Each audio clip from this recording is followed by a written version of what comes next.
Justement, les syndicats Oui, tout à fait. Les syndicats nous expliquaient que l'autre grand succès de cette manifestation aujourd'hui, c'était d'une part qu'il y ait beaucoup de jeunes, mais aussi qu'il y ait beaucoup de salariés du privé. Nous avons vu notamment pas mal de salariés d'Air France qui manifestaient ici, des gens de la métallurgie qui manifestaient également.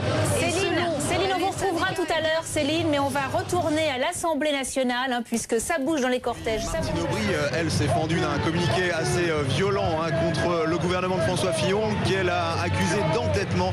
Martine Aubry qui dit que cet entêtement pourrait conduire à des risques d'affrontement, notamment avec la jeunesse. La première secrétaire du Parti Socialiste qui appelle l'équipe de François Fillon à prendre ses responsabilités. Merci beaucoup, Patrick Sauce. Patrick Sauce, vous êtes sur place. Vous nous confirmez que la mobilisation a été la plus importante aujourd'hui des 4 grandes journées. La manifestation est en train de s'achever à Paris. Ah oui, ça y est, les derniers manifestants sont arrivés place de la Bastille. Vous voyez, ils sont d'ailleurs en train de replier les ballons. C'est ici les syndicalistes de lutte ouvrière. Alors, on va redonner les chiffres pour Paris car ils sont importants. Ils sont en hausse de toute façon. Qu'on parle des chiffres de la police, 89 000 manifestants aujourd'hui à Paris.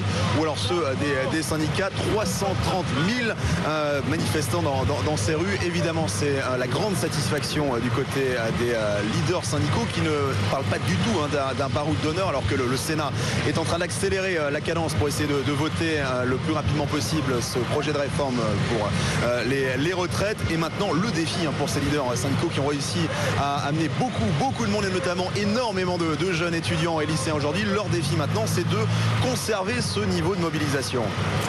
Merci beaucoup, Patrick Sauce. On va en parler tout à l'heure avec Didier Le Rest.